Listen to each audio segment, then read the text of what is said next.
네, 우리 지난주 말씀 이어서 보겠습니다. 이제 이런 내용이었죠. 모세가 바로에게 갔습니다. 보내라 그랬더니 바로가 네가 뭔데 하나님이 누구간데 나한테 이래라 저래라 하냐. 너희들이 배가 불러서 그렇구나. 그래서 이제 그들에게 일을 더 시킵니다. 뭐를 시켰어요? 벽돌을 지을 때 뭐를 주지 마라? 집을 주지 마라. 지푸라기 주지 말아라. 너희들이 구해서 해라. 근데 오히려 그것이 하나님의 은혜였다. 왜? 집을 구하러 다니면서 이제 모세가 왔다라는 것과 하나님이 우리를 구원해 주신다라는 이야기가 이제 온라인에서 퍼지듯이 싹 퍼지게 된 하나님의 계획이었다라는 것까지 봤습니다. 이제 그러고 나서 이제 돌아오는 길인데 이 패장들을 만납니다. 그러면서 하는 소리가 모세 네가 바로에게 우리에게 미운 것이 되게 했다. 그러면서 이제 화를 냅니다. 그러니까 모세가 낙심하게 되죠. 낙심하게 되면서 하나님 나를 왜 보냈습니까? 그렇게 하는 장면. 그러니까 하나님께서 모세에게 나타나셔서 내가 강한 팔로 말미암아 너를 이끌어 줄 것이다. 강한 손으로 너를 통해 그들을 이 땅에서 내보낼 것이다. 그래서 나는 여호와다. 이 한마디로 끝났다 그랬어요. 여호와다. 나는 여호와다. 하나님 말씀은 거짓말하지 않으시는 하나님이. 그래서 이제 하나님이 위로하시는, 모세를 위로하시는 장면이 우리 지난주의 말씀이었죠. 그래서 내가 아브라함과 이삭 야곱에게는 전능의 하나님으로 나타냈지만 내 이름 여호와를 그들에게 알리지. 그러니까 내 이름으로 약속한 적은 없었다. 능력으로는. 그러니까 하나님이 자신의 이름을 걸고 내 이름을 걸고 너와 함께 할 것이다. 이렇게 모세에게 약속을 해 주십니다. 그러면서 하나님께서 5절에 보면 이제 6장 5절이죠. 이스라엘 자손의 신음소리를 내가 듣고 나의 언약을 기억하겠다라는 말씀까지가 우리가 함께 봤습니다. 그래서 하나님은 위로의 하나님이시다. 이사야에서 내 백성을 위로하라. 그래서 하나님을 무서운 하나님으로만 보지 말고 하나님을 우리가 주의 일을 감당할 때에 때로는 낙심한 일을 닥치기도 하고 주의 일 하다 보면 어려움을 겪을 때도 있어요. 참 모세처럼 말이죠. 여러분 내가 주의 일을 하겠다고 마음을 먹었으면 여러분 고난이 찾아오는 걸 당연하게 여겨야 돼요.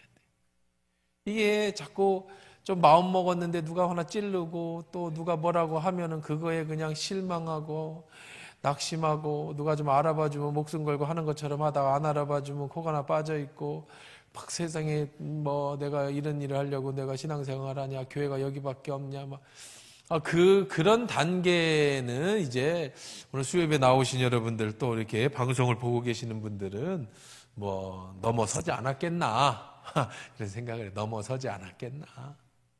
그런데 사실 뭐 넘어설 수 있는 방법, 서는 건 아니에요. 왜냐면 목사도 넘어지고 그러는데 뭐, 그럼 뭐, 저도 뭐 이렇게 넘어지고 그러는데 뭐 여러분들한테 민진아, 너 왜 이렇게 얼굴이 말랐냐?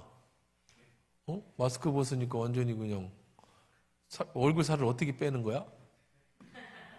와, 나중에 가기 전에 이렇게 마스크 벗고 서 있어. 다른 사람들 좀 보게. 어떻게 마스크를 어떻게 얼굴 살을 그렇게 빼지? 전체적으로 살이 빠졌냐? 그랬어? 아니 근데 딴 때는 이렇게 컸잖아. 원래로 돌아온 거야? 연애하냐? 요즘 연애해? 그래서 그랬구나. 어쩐지 이성해져서 얼굴이 굉장히 이뻐졌어요. 얼굴 살만 빼는 법이 있나? 나 좀 가르쳐주게. 나도 좀 얼굴 살 좀 빼게. 그래. 갑자기 말씀 전하다가 민진이 얼굴을 보는 순간에 내가 또 안경을 좀 잘 안 써. 제대로 봐야지. 또 잘못 본 것일 수도 있어. 자, 그렇습니다. 그러니까 이제 신앙생활을 하다 보면 넘어질 수 있어요. 아니 목사도 넘어져. 나도 넘어진다니까. 여러분들도 내가 신앙생활 내 이러려고 막 그런 당연한 거야. 나도 내가 이러려고 그냥 관둬버릴까 뭐 이런 생각 자주 한다니까. 자주 해. 한 교회에서 20년 22년 목회를 하면은, 제가 30년 목회하신 목사님이 총회장 지내신 목사님 우리 교회 왔을 때 물어봤잖아요. 어떻게 하면 목사님 30년 동안에 한 교회에 있을 수 있습니까? 그랬더니 두 가지만 하면 돼. 뭔데요? 나가라고 할 때 버텨. 그리고 나가고 싶을 때 참아. 그러면 30년이 아주 나가라고 할 때 버티고 나가고 싶을 때 참으면 30년이 있을 수 있대. 지금은 이제 그러시다가 이제 우리 교회에서 최고 큰 데로 가셨어요. 그 교회 어떤 우리나라 대표를 띠는 교회였는데 문제가 있어서 그분이 이제 은퇴를 2년 3년 남겨놓고 그 교회로 가셔서 뭐 좀 잘 정리하시고 아주 대단하신 분인데, 그분이 그런 얘기를 하시더라고요. 그러니까 다 있어, 다. 언제까지? 주님 만날 때까지 있는 거야. 그러니까 문제는 뭐냐면 그게 없다고 하면 안 돼. 있을 때라도 아까 얘기한 것처럼, 조금 전에 그 목사님 얘기한 것처럼 나가고 싶을 때 버티고 나가라고 할 때 참듯이, 그냥 여러분들도 똑같이 내가 다 이런 일 그만두고 그냥 조용히 교회 다니고 싶어. 큰 교회에서 뒤에 앉아서 예배나 드리고 싶어. 아니면 뭐 큰 교회는 아니더라도 우리 교회 있더라도 나 이런 일 다 내려놓고 그냥 조용히 예배만 드리고 싶어. 이런 꼴 안 보고 싶어. 이런 것이 언제까지 생기냐면 주님 만날 때까지 생긴다는 거야. 근데 거기서 어떻게 이기느냐? 어떻게 이기느냐? 다른 거 없어요. 하나님 위로해줘서 이기는 거예요. 여러분이 이겨야지 버텨서 이기는 게 아니고 위로해줘서 이기는 거예요. 위로해줘서. 누가? 하나님이. 모세도 생각을 해보세요. 안 간다는 걸 그냥 혼내키고 나중에는 화내시고 그래가지고 집어넣었더니 첫 번째 나타난 현상이 뭐였어요? 말씀대로 됐어요? 안 됐잖아요. 물론 그것도 얘기하셨어요. 안 들을 거라고. 그런데 돌아오면서 이 이스라엘 장로들이 너 때문에 말이야 그러면서 할 때 모세가 굉장히 낙심했다고요. 사명감 갖고 왔지만 낙심했어요. 그때 하나님이 꿀밤 주면서 이 녀석아 그러지 않고 뭐 하시더라? 위로하시는데 어떻게까지 하시더라? 내 이름 걸고 너에게, 야 니들 조상에게는 내가 능력의 하나님으로는 나타났지만 내 이름 걸고 맹세한 적은 없는데 내가 내 이름 걸고 너와 함께 해줄게 라면서 힘 주시고 위로해 주시더라는 거예요. 그러니까 그거에 또 힘입어서 또 일어서서 그렇게 오는 거죠. 그냥 버티는 거예요. 인내라는 것, 인내는 오래 참는 것을 인내라고 하잖아요. 인내. 그렇죠? 인내. 근데 이 인내라는 단어를 빌 하일벨지라는 목사님은 뭐라고 정의를 내냐면 포기하고 싶을 때 포기하지 않는 것이 인내다라고 정의를 내려요. 포기하고 싶을 때 포기하지 않는 것이 인내. 근데 그런 것 같아요. 저도 요즘 기도하면서 제가 드는 생각이, 요즘 기도하면서 드는 생각이 뭐였느냐면, 제가 이제 긴 인생은 아니지만 인생을 뒤돌아보면서 하나님 앞에 기도하고 감사하고 모든 것이 다 하나님의 은혜였지만 생각해 돌이켜보면은 뭔가 작은 거라도 해냈다는 거, 큰 거는 못 이뤘다고 생각을 해요. 지금도. 그래서 늘 하나님 앞에 부끄럽고 하나님 내가 더 무엇을 해야 될까요? 이런 걸 찾고는 있지만 그래도 조그만 거라도 해냈다고 했을 때 그거는 참았을 때에 결국은 그래도 조그만 열매라도 나온 거예요. 포기했더라면 그것조차도 얻을 수 없었던 거잖아요. 그러니까 여러분들 신앙생활은 포기하고 싶을 때 포기하지 않는 것, 이게 끝이라고 생각했을 때 한 발자국 더딛는 것. 그래서 벼랑 끝에 서는 용기라고 이제 누구야 거기 예수전도단의 로렌 커닝엄은 뭐라고 얘기를 하냐면 벼랑 끝에 서는 용기라고 그래. 벼랑이 있는데 인내라는 거, 참는다라는 것, 이 벼랑이 있는데 벼랑 끝에 서는 용기예요. 이 벼랑이에요, 벼랑. 여기는 바다.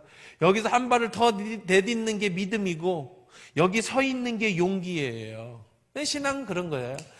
정말 다 끝난 것 같으라고 했을 때 그때 참을 수 있고 벼랑 끝에서도 한 발을 더 내밀을 수 있을 때 그때 하나님의 능력이 나타나요. 모세도 지금 그 앞에 갔는데 하나님이 낙심하고 있는 모세에게 이제 전능하신 하나님이다라고 자기 이름을 하면서, 자, 그래서 이제 그다음 6절부터 6장 6절부터 우리 8절까지 9절까지 읽겠습니다. 시작. 그러므로 이스라엘 자손에게 말하기를 나는 여호와라. 내가 애굽 사람의 무거운 짐 밑에서 너희를 빼내며 그들의 노역에서 너희를 건지며 편팔과 여러 큰 심판들로서 너희를 속량하여 너희를 내 백성으로 삼고 나는 너희 하나님이 되리니 나는 애굽 사람의 무거운 짐 밑에서 너희를 빼낸 너희의 하나님 여호와인 줄 너희가 알지니라. 내가 아브라함과 이삭과 야곱에게 주기로 맹세한 땅으로 너희를 인도하고 그 땅으로 너희에게 주어 기업을 삼게 하리라. 나는 여호와라 하셨다 하라. 9절까지요. 모세가 이와 같이 이스라엘 자손에게 전하나 그들이 마음의 상함과 가혹한 노욕으로 말미암아 모세의 말을 듣지 아니하였더라. 출애굽기의 핵심이 이거예요. 출애굽기의 핵심. 자, 오늘 정말 여러분 이 말씀을 듣는 여러분들은 수준 맞았어요. 또 방송으로 듣는 여러분들도. 이거 안 듣는 사람들은 참 안타까워요. 왜냐하면 오늘 본문의 말씀이 출애굽기의 핵심이에요. 출애굽. 핵심. 이것만으로도 굉장히 중요한데 아니요. 이게 우리의 인생의 핵심이에요. 여러분 인생이 뭐냐? 오늘 아주 중요한 얘기를 할 거예요. 삶이 뭐냐? 인생이 뭐냐? 도대체 어떻게 살아야 되느냐? 우리가 왜 살아야 되느냐? 어떻게 살아야 되느냐? 아주 기가 막히고 중요한 얘기를 할 거예요. 오늘 말씀은요. 어디도 못 들어요. 이런 기회가 없어요. 기회가. 정말 여러분들 그러니까 이런 말씀을 듣는 여러분들이 엄청난 수지를 맞은 거야. 자, 보십시다. 출애굽의 핵심이 뭐고 우리 인생의 핵심이 뭘까? 핵심. 포인트의 핵심. 하나님은 지금 이스라엘 백성에게 출애굽의 핵심에 대해서 말씀해 주고 계세요. 너희는 가서 이렇게 가르쳐라. 모세야, 너 가서 이렇게 전해라. 오늘 말씀이 저를 통해서 장무야, 이렇게 내 백성에게 가르쳐라 라고 하는 인생의 핵심이에요. 이걸 모르니까 자꾸 사람들이 넘어지고 삶이 뭘까, 인생이 뭘까, 철학 중요하죠. 저도 철학을 좋아합니다. 정말 철학, 인생, 이 모든 아주 평상시는 우리가 생각 안 하지만 비례도 오거나 인생에 큰 어려움을 만나거나 할 때 누구나 생각하는 인생이 뭐냐, 삶이 도대체 뭐냐, 어디서 왔다 어디로 가는 거냐, 인생이. 이거에 대한 이야기가 오늘 말씀이에요. 자, 그러면 하나님이 뭘 가르치라고 했는지 차근차근 들어갑시다. 그러므로 이스라엘 자손에게 말하기를, 자, 말해라. 이렇게 말해라요. 첫 번째 뭐라고 그랬어요? 나는 여호와라. 가서 이야기해라. 지금 말을 하는 사람이 누구예요? 누가 말한다? 여호와 하나님이 말씀하신다. 모세가 말하는 게 아니에요. 제 철학을 얘기하는 게 아니에요. 어떤 철학자 얘기하는 게 아니에요. 하나님이 말씀하신다. 여호와. 이거는 제가 설명하지 않겠어요. 왜? 몇 주에 걸쳐서 했잖아요. 모세가 당신 누굽니까? 나는 여호와다. 스스로 있는 자다. 그거는 다시 보기로 보세요. 그러니까 이제 이거를 해석하기에는 너무 시간이 많이 걸어요. 자, 그러니까 핵심은 하나님은 여호와라는 걸 우리가 알아야 된다는 거예요. 여호와라는 걸 알아야 돼. 출애굽의 인생의 핵심의 첫 번째는 여호와가 누군지, 하나님이 누군지를 아는 데서부터 시작되는 거예요. 하나님을 모르는 데서 아무리 인생을 얘기해봐야 소용이 없어요. 그런 얘기 있잖아요. 성철 스님이 마지막 이제 그들 말로 말하면 열반에 이른다. 우리 말로 말하면은 뭐 죽는다. 뭐 이렇게 그렇게 죽을 때에 유언처럼 말한 것을 이제 열반송이라고, 송이라고, 노래라고 열반송이라고 얘기를 합니다. 그때 이제 현철 스님이 그런 얘기를 했잖아요.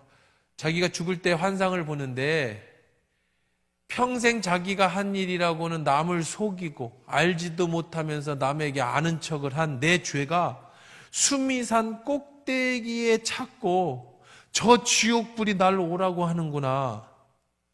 진짜로 그렇게 얘기를 했어요. 수미산이라는 거는 불교에서 말하는 가장 높은 산을 수미산이라고 해.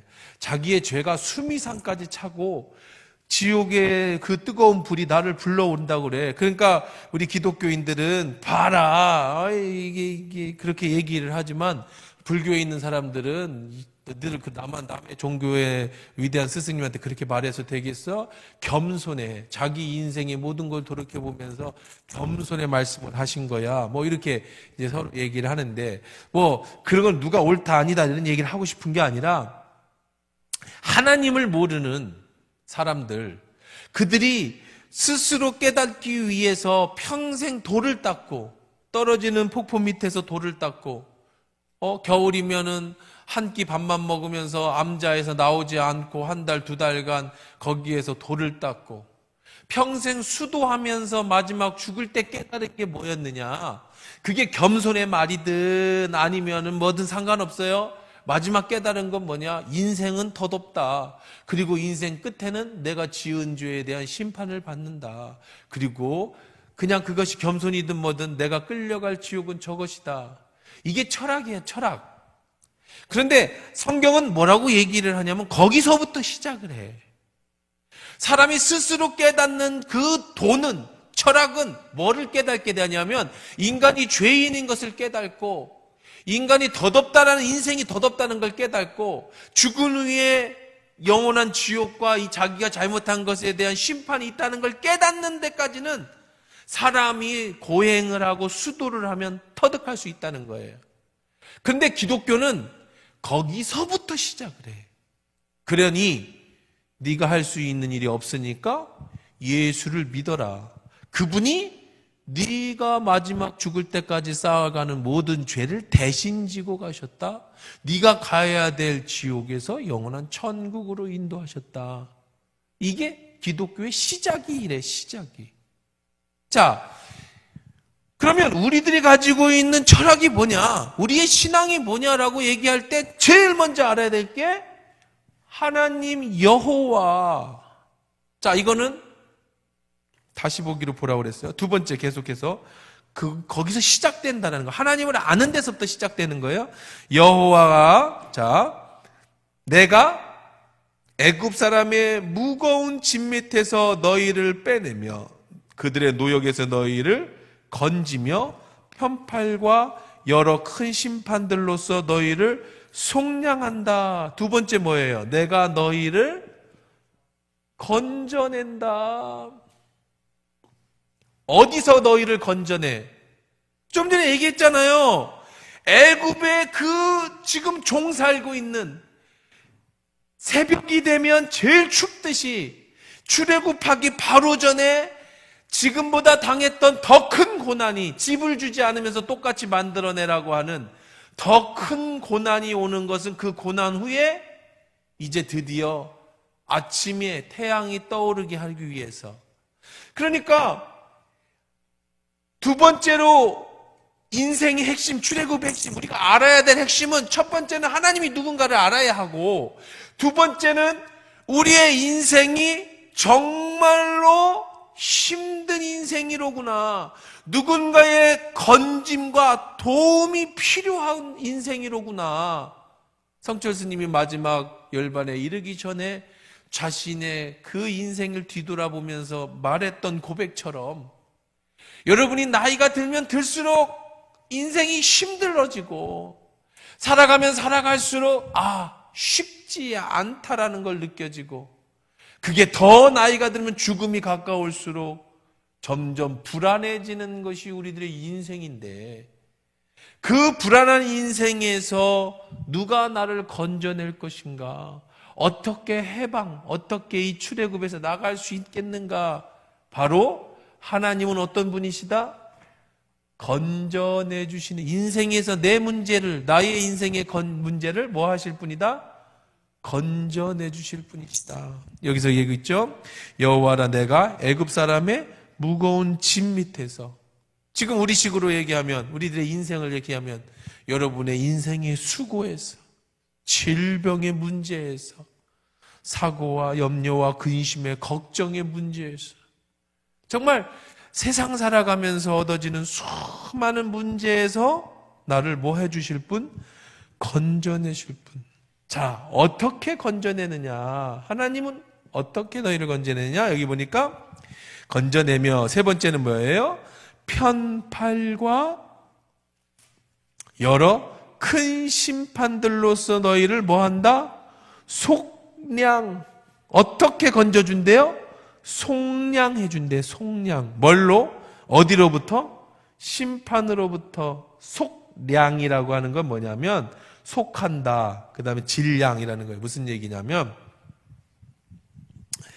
내가 어떤 사람에게 빚을 졌어요. 그 빚을 탕감해야만 내가 나올 수가 있어요. 그래서 그 내가 진 빚만큼의 몸값, 그 값을 대신 내어주는 것, 똑같은 양만큼 속해주는 것, 이걸 갖다 뭐라고 그래요? 속량해 주시는 거예요. 속량. 속량해 주는 거예요. 자, 우리의 인생은요, 도대체 내 힘으로 할 수 없는 인생인데 하나님이 어떻게 건져주셔요? 어떻게? 속량함으로. 그래서 뭐예요? 예수 그리스도가 십자가에서 우리의 죄를 속량해 주신 거예요. 대신 져주신 거예요. 어떤 것들이라고 그랬어요? 여기 보니까 심판들. 어떻게? 편팔과 여러 큰 심판들로서 너희를 심평량 속량해 준다. 자, 네 번째, 인생이 뭔지를 알아야 돼. 출애굽의 핵심이 뭔지 알아야 돼. 뭐라고 그랬어요? 그 다음에 보니까 너희를 뭐 한다? 백성을 삼아준다. 자, 우리의 인생은 하나님의 백성으로 살아가는 게 우리의 인생이에요. 이건 세상 사람들은 절대 알 수 없어요. 백성이라면은 뭐가 있어야 돼요? 백성이 있으려면 왕이 있어야죠. 왕. 하나님이 누구시다? 왕이 되면 우리는 하나님의 뭐가 된다? 백성이 된다. 자, 여러분, 믿음이라는 단어가 있어요. 믿음. 우리는 믿음이라고 얘기할 때는 누구를 믿는 것을 믿음이라고 그래요. 그 사람을 이렇게 믿는다. 믿어. 저 사람을 믿어. 너 돈 50만 원 내일 갚아? 알았어. 내일 갚을 거라고 믿는 것을 믿음이라고 그래요. 예를 든다면. 그러니까 일반적으로 우리가 그런 생각을 가지고 여러분 신앙생활을 하면서 하나님을 믿는다, 예수님을 믿는다라고 할 때 그 믿음을 우리는 어떻게 접근을 하냐면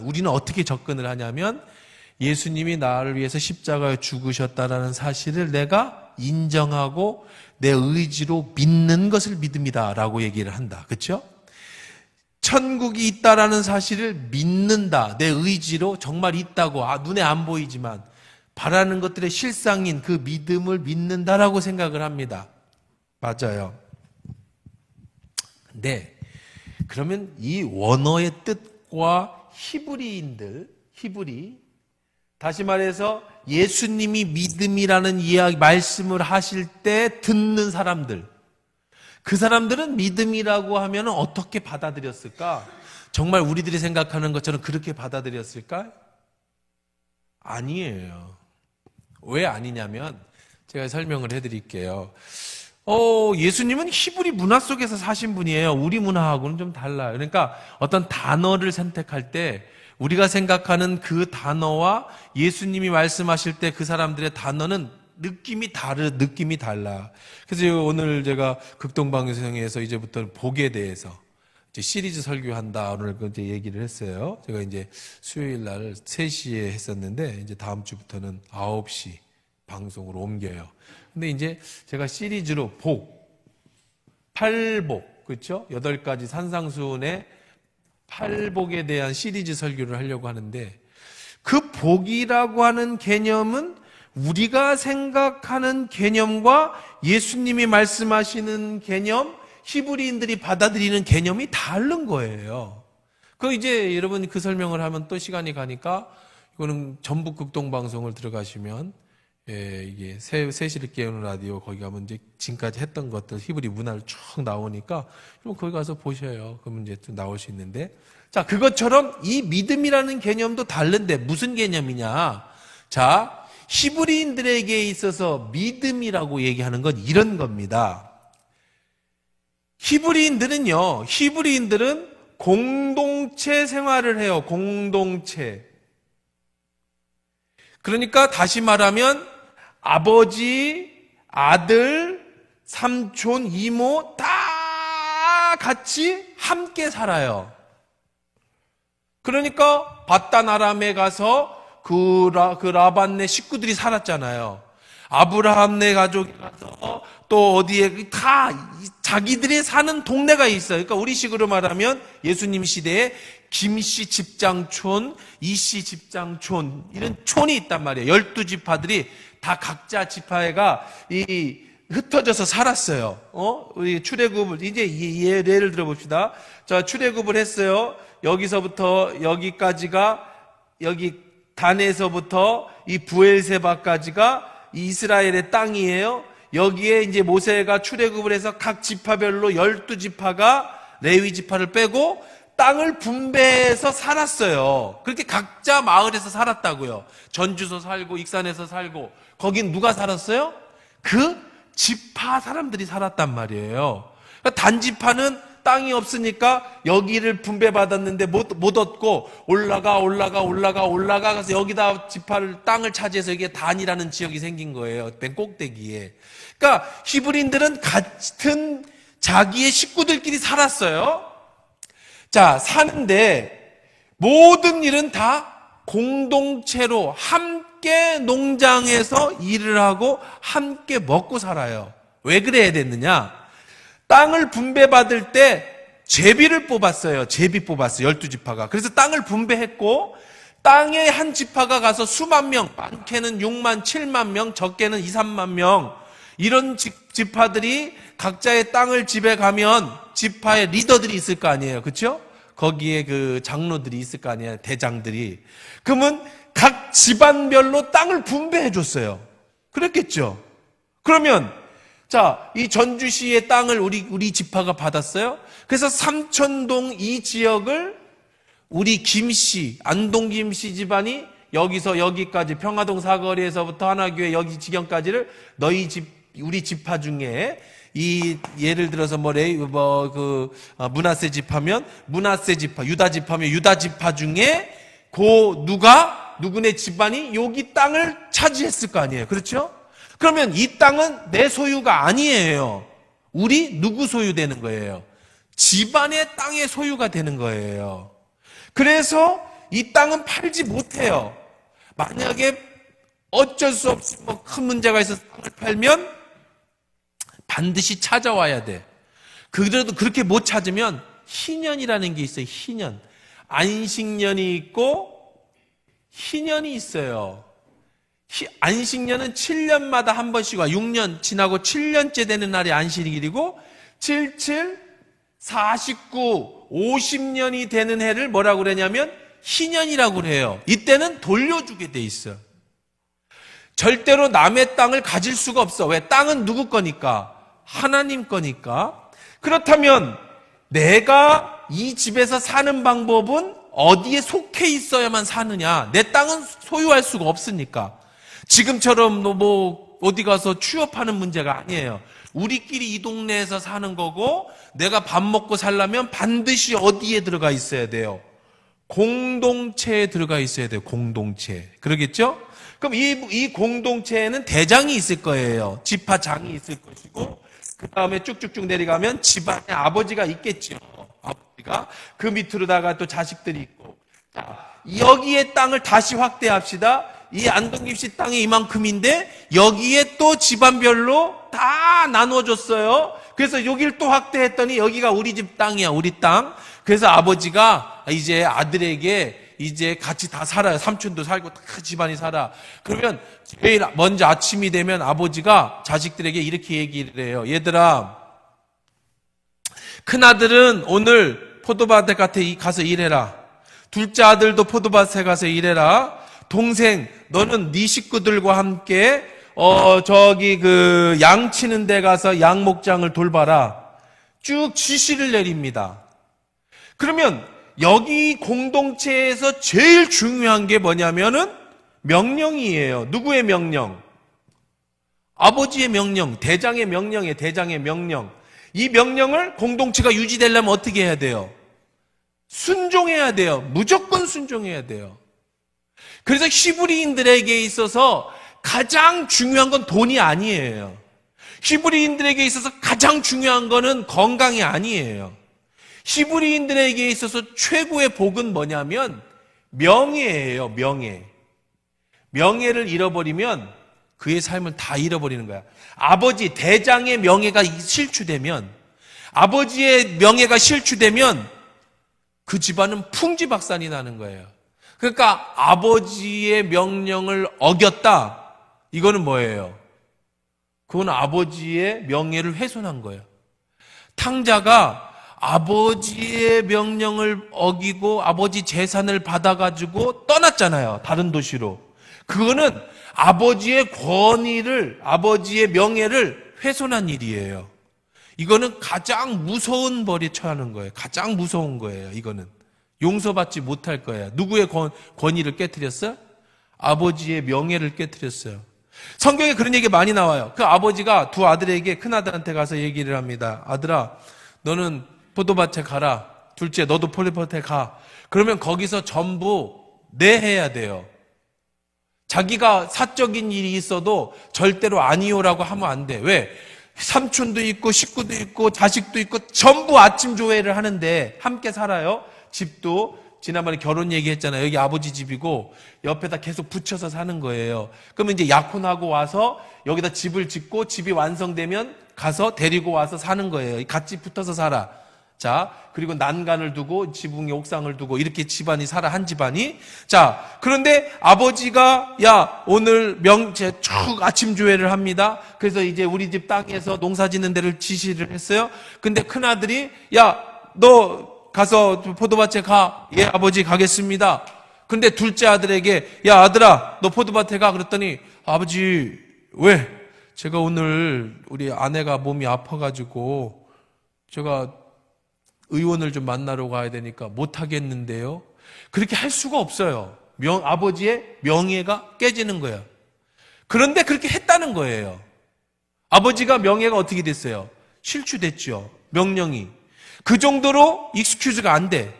근데 저녁에 가보니까 온다는 큰 아들은 쥐일 보러 갔고 못 온다는 작은 아들은 포도밭에서 일을 하고 있어요. 그때 예수님이 이렇게 말씀하시는 거예요. 이제 우리 성경은 그렇게 얘기하고 있고 너는 거꾸로 되어 있는데, 자, 이거는 뭐 상식적으로만 알고 계십시오. 자, 어쨌든 간에 그랬을 때에 이거는 뭘 얘기하는 거냐? 큰 차원에서는 큰 아들 이스라엘 백성들이 아버지의 명령을 어기고 이방 우리가 아버지의 뜻을 따랐다, 이런 큰 틀도 있지만 히브리인들이 들었을 때는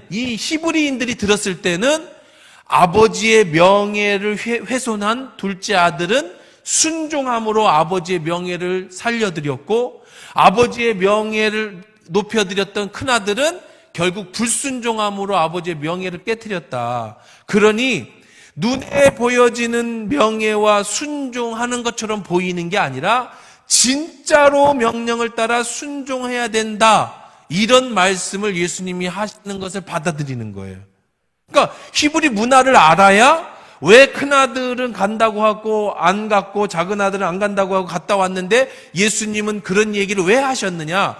얘들아, 니들은 히브리인들에게 니들은 큰아들이 잘했다고 생각하지, 내 나라는, 하나님의 나라는 그런 명예, 눈에 보여지는 가식적인 게 아니야. 진짜로 순종하는 사람만 내 자녀가 되는 그런 나라라는 것을 예수님이 보여주시는 거예요.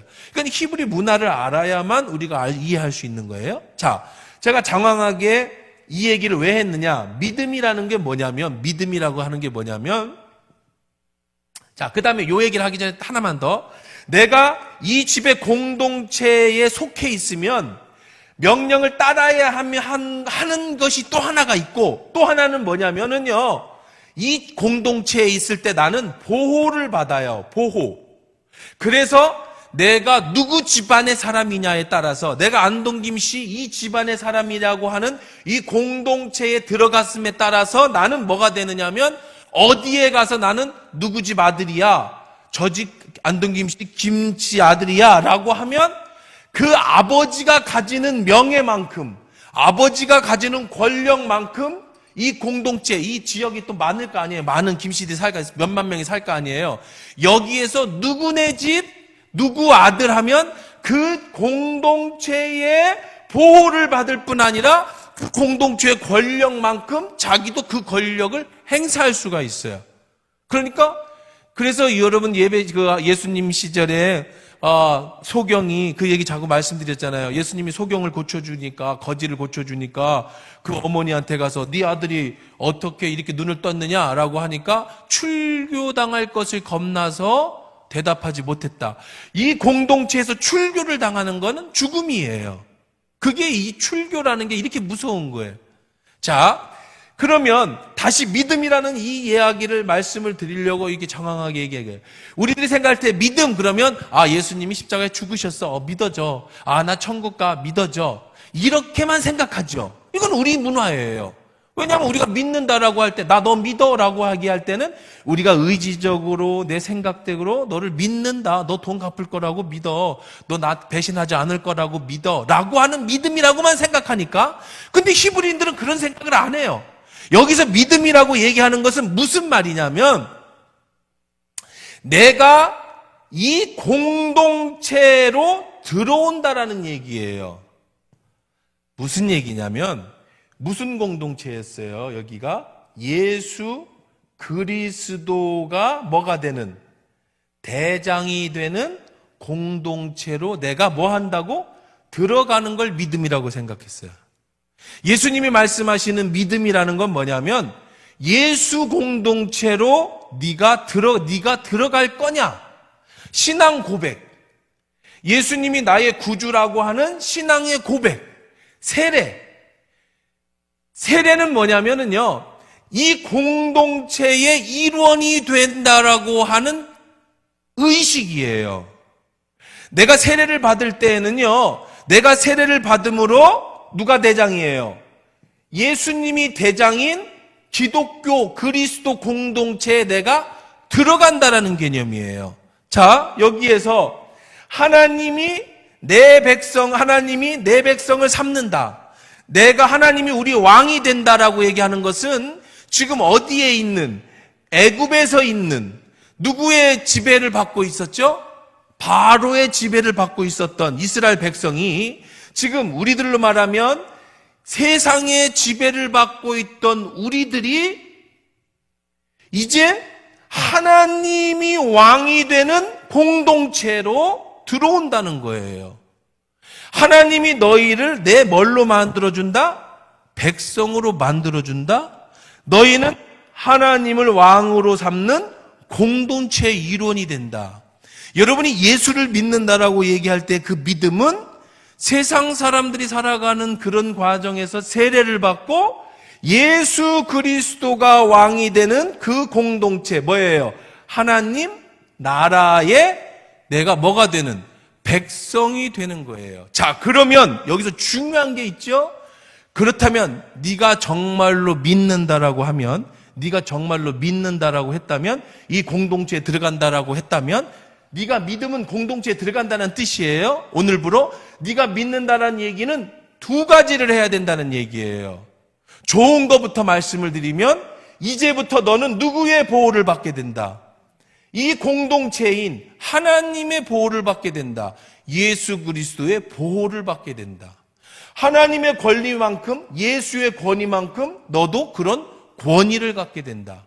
그래서 여러분이 예수의 이름으로 귀신을 내어 쫓을 수 있는 이유는, 귀신이 여러분들을 마음대로 해하지 못하는 것은 공동체의 대장인 예수 그리스도의 공동체의 식구가 여러분이 되었기 때문에 함부로 김씨 집안의 애를 못 건드려요. 여기서는. 왜? 그 아이를 건드리는 건 대장의 권위를 훼손하는 거예요. 이런 굉장히 소속감이라는 것은 정말 중요한 얘기였어요. 이스라엘 백성에게 있어서. 여러분들도 예수를 믿는다라고 얘기한다라는 것은 그 믿는다라고 고백하고 세례를 받아서 그리스도의 공동체, 교회의 일원이 된 날부터는 여러분이 뭐가 된다고요? 예수 그리스도의 보호를 받고 교회라고 하는 울타리 속에서 음부의 권세가 이기지 못하고 하나님이 예수 그리스도의 이름과 능력으로 귀신을 내어 쫓으며 병든 자를 낫게 하는 능력, 내게 아니라 누구의? 대장의 권세와 능력을 갖는다라는 의미고요. 이게 믿음이라는 거예요. 두 번째, 반대로 또 뭐 해야 된다라고 하는, 무조건 누구에 순종해야 돼요? 대장, 예수 그리스도의 말씀에 순종해야 된다라고 하는 의무를 가지는 거예요. 예수님은 이 부분에 대해서, 이거 왜 중요하냐면요, 이걸 여러분이 이해하고 예수님의 말씀을 전부 들어보세요. 성경이 새롭게 열립니다. 완전히 새롭게 열려요. 신약 성경 예수님 말씀을요, 다시 읽어보세요. 완전한 새로운 세상이 열려요. 예수님이 내 십자가를 지고 나를 쫓으라고 얘기하는 거, 네가 부모나 집이나 전토나 형제를 버려야만 이 땅에서도 상을 받고 영원한 내세에서 상을 잃지 않겠다고 하시는 것, 그리고 마태복음에 이제 앞으로 말하자면 팔복이 됐든 예수님의 모든 말씀은 전부 네가 믿는다고 한다면 절대적으로 이 공동체에 들어와야 된다. 이것이 믿음이다. 이 공동체에 들어오면 두 가지, 너는 무조건 모든 것을 버리고 여기 말에 순종해야 된다. 두 번째, 그와 반대로 너는 보호를 받게 될 것이고 하나님 나라의 일원으로 그러니까 천국 가는 거는요, 믿음으로 가는 거잖아요. 그 믿음은 바로 뭐라고요? 이 공동체에 들어간다는 의미예요. 믿음이 여러분들 생각하기에 나 예수 믿어, 나 교회 다녀, 이게 아니라 정말로 그 공동체의 일원이 돼서 생명을 누구에게 내놓는 거예요? 바치는 거야. 하나님 대장에게 바치는 거예요. 대장이 너 포도원 가, 그러면 가야 돼.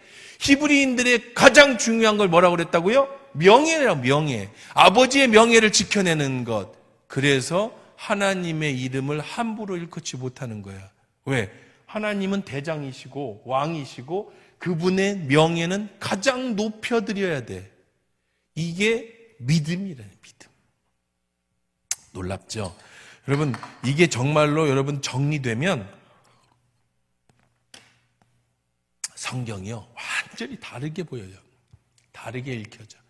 예수님이 말씀하신 모든 것들이 이제 이 말씀이 이거구나. 그러면 오늘 예를 들어 팔복도 그렇잖아요. 심령이 가난한 자는 복이 있다. 천국이 너희 것이다. 네가 이 공동체에 들어와서 너를 비워내고 대장의 것을 채워 넣었을 때 네가 뭐를 소유하게 될 거야? 천국이라는 공동체를 소유하게 될 것이야. 네가 이 공동체를 소유하지 않고 천국을 네 스스로가 모든 것을 채워 넣는다면 너는 이 공동체, 천국하고는 상관이 없어.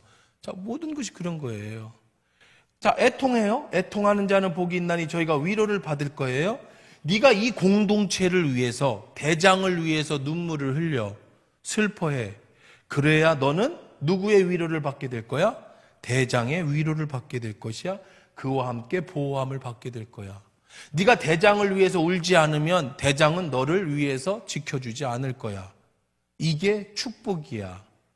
이게 성경 전부 예수님이 나를 따라오라고 하신 모든 말씀, 예수님이 하나님 나라에 대한 비밀에 대한 모든 말씀 전부 하나님 나라는 이 공동체를 얘기하고 있는 거예요. 공동체. 자, 그것이 바로 이제 시간이 없어요. 이게 진짜 핵심도 안 들어갔는데 그래도 조금만 더 합시다. 자, 보십시다. 그래서 하나님이 너희를 내 백성 삼아준다. 이것이 뭐라고요? 출애굽의 핵심이에요. 뭔 핵심이라고요? 너희를, 이 세상에 살던 너희를 이 공동체로 집어넣어주는 것이 하나님의 뜻. 하나님이 너희를 세상에서 건져내서 너희 죄를 속량해서 내 백성, 나의 공동체 안으로 너희를 집어넣겠다. 이게 출애굽이에요. 이게 정말 정말 이 말씀에 대해서 깊이 있기를 원하거나 말씀에 갈급한 사람들은 이런 얘기를 들으면 무릎을 팍팍 치면서 와, 이게 신세계가 열렸구나 막 그럴 텐데, 원래 모르는 사람들은 뭔 얘기인가, 이게 뭐야, 뭔 소리야, 아쉬워. 아쉬워도 할 수 없지 뭐. 여러분 다 이해했다고 생각을 하고. 자, 어쨌든 자, 내가 애굽 사람의 무거운 짐 밑에서 너희를 빼낸 여호와인 줄 너희가 알지니라. 그래서 내가 아브라함과 이삭과 야곱을 주기로 한 맹세한 땅에 너희 인도하고 그 땅을 너희에게 주어 나를 뭘로 삼아줄 것이다. 나를 뭘로? 내 백성을 삼아준다는 다른 말로 뭐예요? 나의 기업으로 삼겠다. 너희를 나의 뭘로 삼는다? 기업으로 삼게 해주겠다. 자, 그러면 한번 우리 이제 다시 그러면 이 시대로 오늘날로 돌아옵시다. 출애굽의 핵심이었다면 이제 한 5분만 10분만 끝났지만 해봅시다. 우리 인생을 놓고 봅시다. 인생을 한번 성경을 한번 찾아볼게요. 로마서 9장 6절로 8절. 로마서 9장 6절로 8절.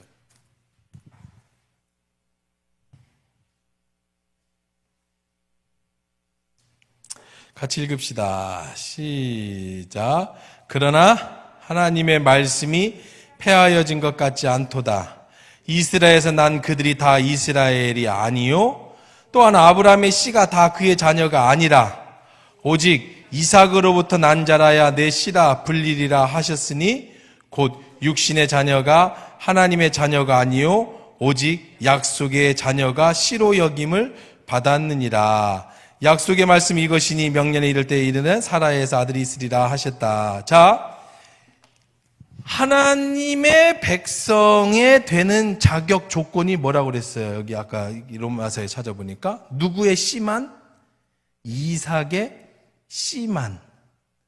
하나님의 자녀는 오로지 누가 선택하는 거예요? 하나님만 선택해. 여러분이 하나님의 자녀가 되고 여러분이 공동체에 들어갈 수 있는 게 아니에요. 이 공동체에, 우리 인생에서 이 공동체에는 누가 들어갈 수 있느냐? 하나님이 뽑아준 사람만 들어갈 수 있어요. 제가 가겠습니다 해서 갈 수 있는 데가 아니라고. 삼성전자 들어가듯이 시험 봐서 들어가는 게 아니에요. 이 공동체는 오직 이삭의 씨만 내 백성이 되는 것처럼 하나님의 부름을 받은 여러분들만 하나님의 자녀가 되는 믿음을 소유하게 될 수 있는 축복이 있는 줄 믿습니다. 많은 사람 중에 이 말씀을 듣는 것은 여러분밖에 없어요.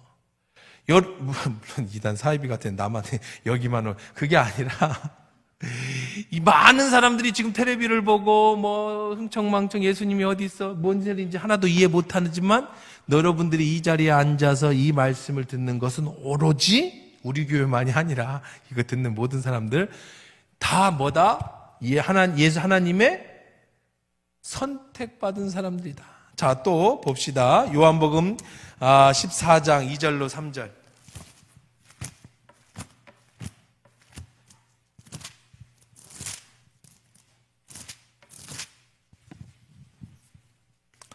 자, 같이 또 크게 읽어봅시다. 14장 2절 3절입니다. 시작. 내 아버지 집에 거할 것이 많도다. 그렇지 하면 너희를 일렀으리라. 내가 너희를 위하여 거처를 예비하러 가노니 가서 너희를 위하여 거처를 예비하면 내가 다시 와서 너희를 내게로 영접하여 나 있는 곳으로 너희도 있게 하리라. 자, 이스라엘 백성을 여기에서 백성 삼아서 하나님이 약속하신 땅 어디로? 가나안으로. 여러분들을, 이게 우리의 인생이라고 그랬어요. 여러분을 어디에서 선택해서? 세상에서 선택해서 공동체로 집어넣어가지고 하나님 백성을 삼아서 여러분을 어디로? 예수님이 지금 아까 여기 얘기했죠? 약혼을 하고 집지로 간다고 그랬잖아요.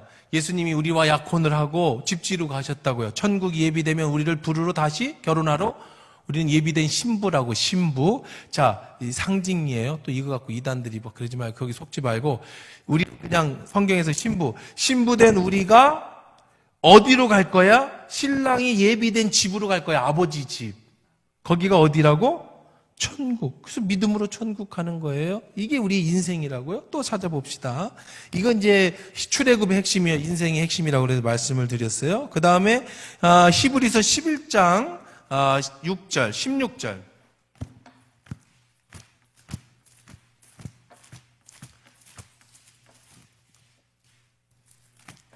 히브리서 11장 16절.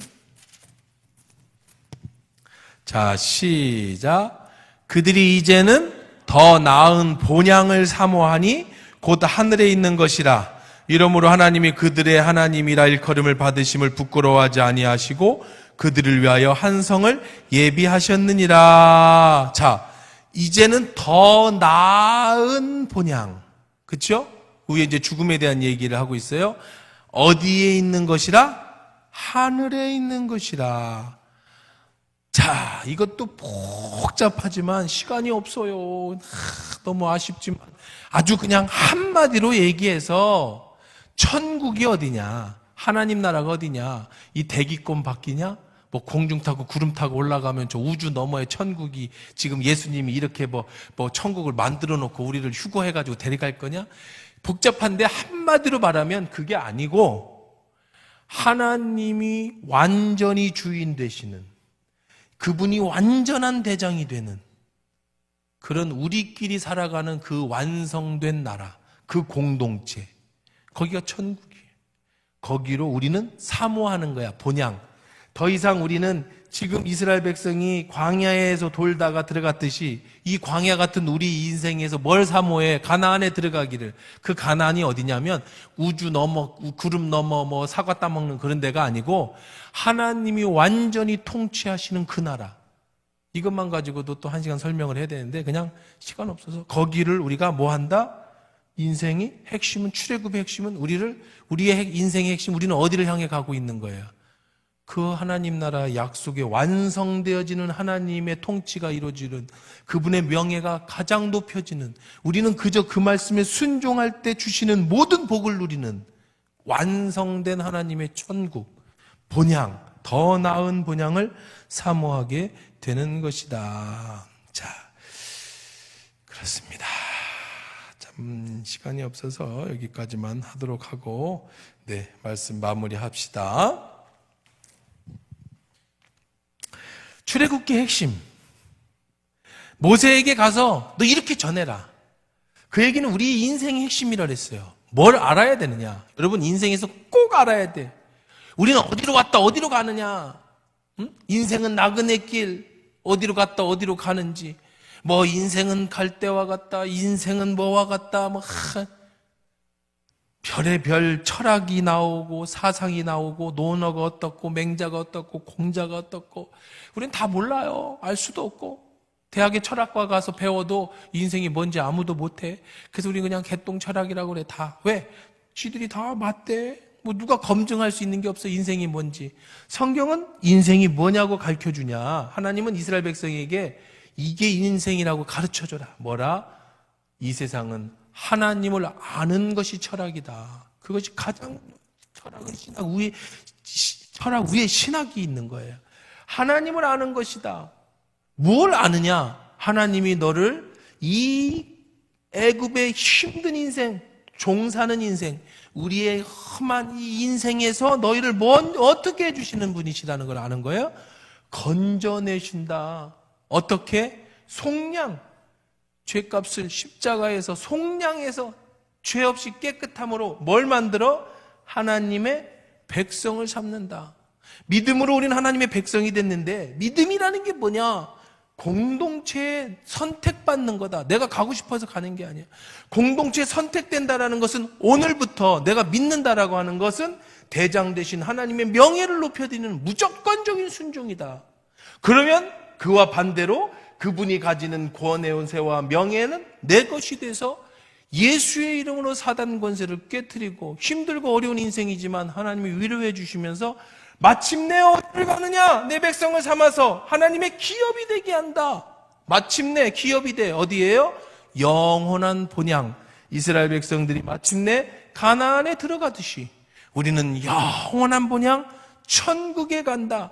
그 천국이 어떤 곳이냐? 사과 따먹는 곳이 아니라 그분의 명예가, 그분의 권세가 하나님의 주인 되어 주셔서 그분의 통치가 완전히 이루어지는 그곳이다. 우리는 그 더 나은 본향을 사모하는 것이 우리의 인생이다.